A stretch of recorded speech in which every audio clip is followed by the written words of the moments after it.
Hi, I'm McLellan. I'm Head of Education at the Pitt Rivers Museum, and I just want to talk today about how we might approach generating resource using the expertise of our curators and our academics, basically using academic research for educational materials. Now, everyone here knows we are very fortunate to work with some of the most amazing museum collections in the world, and over the past 10 years or so, public engagement in these museums has become professionalised. We've gone from just being school teachers in museums to being professional museum educators, and that's really changed things. And we have a kind of mantra, I guess, that if you're going to do learning in a museum, then a museum has to be the best place for that kind of learning. If it's not, then we should be doing it somewhere else. What we kind of do best really in museums is kind of shown here in Howard Gardner's Multiple Intelligences is, oh, no, that wasn't it. There's a pointer on this somewhere, isn't there? No, anyway, down in the bottom left-hand corner is bodily kinesthetic. What we do best is kinesthetic learning. It's learning from objects. It's picking things up and looking at them and handling them and seeing what we can learn from that. That's what kind of starting point for museum educators. And meanwhile, our academics and curators are researching and disseminating high-quality academic research. We've got this kind of very physical learning on one side and very academic learning on the other side. And I think our role, academics and museum educators together, is finding a way of bringing those two things together to create a kind of unique learning experience. One way of doing that is to open the door of the museum and let people behind the scenes.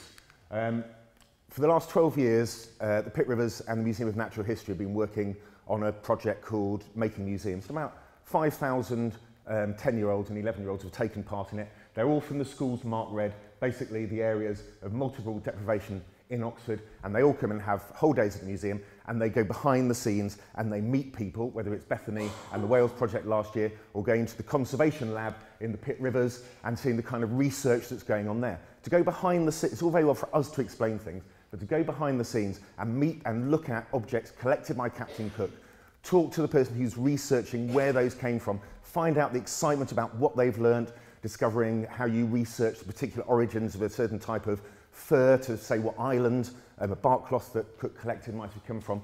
I mean, that's a pretty amazing thing. To hear it from the person who's doing that research is something more special, I think. It also adds a quality to the kind of product that we can produce, and that's been recognised with Making Museums, I think, that it's a kind of whole museum experience. Now, we do try and share the pain a little bit, so people go around, because going behind the scenes, that's people giving up time. But if it's a well-structured project, then going behind the scenes might only be 20 minutes of someone's time. Okay, quite a few times, but still only 20 minutes in a working day. Now, the research grants that our academics and curators secure come with the tag that they have to prove benefit for the public. The expectations from funders are pretty high. They may be higher within university museums, I don't know, but there is a very high expectation of what that might be. And when our academics are thinking about research grants, they'll quite often come and talk to us in education, and they'll come into the office and sit down and they'll explain what their project is. And our answer to them about how we could create public benefit is nearly always the same. We have absolutely no idea how to do it with that particular project. That's not to say that we can't. There's a kind of default setting. One thing people can do is give talks. We have Saturday spotlight talks once a month that allows us to showcase research that's going on behind the scenes. There's half-day or whole-day events that can be set up. But there must be something more than that we can do. We represent some of the most important museum collections. Just giving talks, how do we work together? How can we really create resources that reach a wider audience but reflect the academic research that's going on behind the scenes? Now, it's very hard for museum educators to generate text that our curators will be happy with. And on the whole, I don't think we probably should go down that route. It's possible, but it's an awful lot of hoops to jump through. More successful is using the material that academics have created, but we can't necessarily use it in its initial form. Now, luckily for us, a lot of the research grants that go through the Pitt Rivers Museum have tangible outcomes already attached to them, often digital outcomes, mini websites attached to our website. So we can kind of start to explore those and see where they might take us. Good communication will help us to understand which bits we might use. So if our audiences are secondary schools, primary schools, FE, HE, families, community groups, we need to take those words and those ideas, and we, the museum educators, need to change them to suit our needs. Basically, we've got highly skilled people. Curators and academics are the experts on the subject. Museum educators are the experts on the audiences. If you can unite the two things, then you're going to create something better than the individuals can do themselves. So I'll give you a couple of examples. A few years ago, we created a book called the Pitt Rivers Museum Art Handbook. Quite simple in what we're trying to do.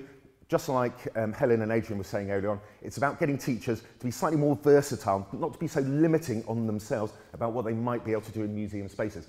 So we explored what materials we could use, went out in the museums, created some art. We looked at how you might annotate sketchbooks. We looked at how you might take photographs within the museum.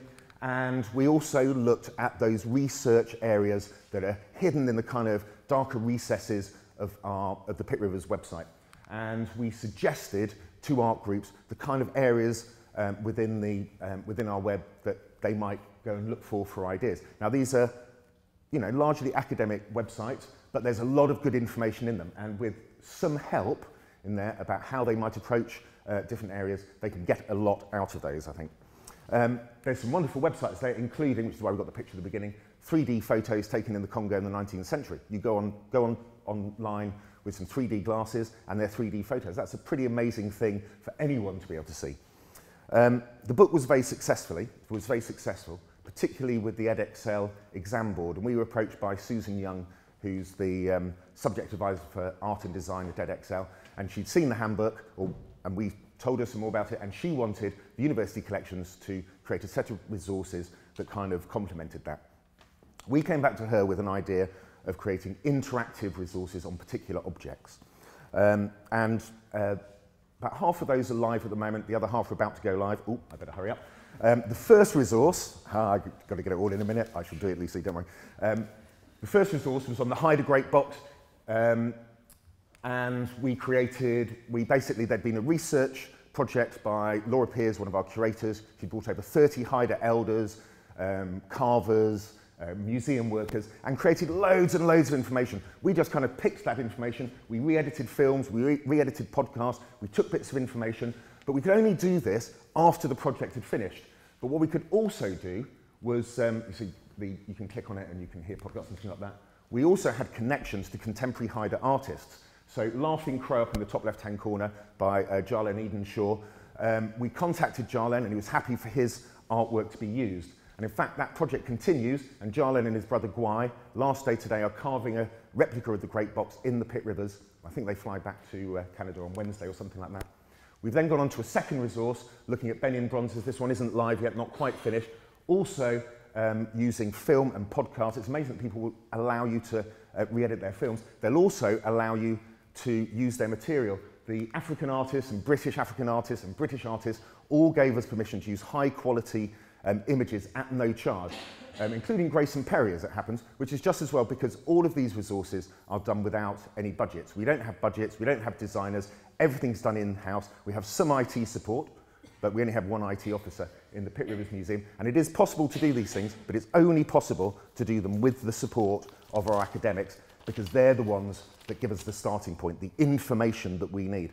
So although the initial answer when our academics come and talk to us about how we might help them with their research projects and getting it out to the public is kind of we don't quite know, I think the resources that we create have an effect after the end of those research projects, and they can be seen and they're very visible, and they can give increased chances of getting future research funding in the future, and it's all about working together. Thank you.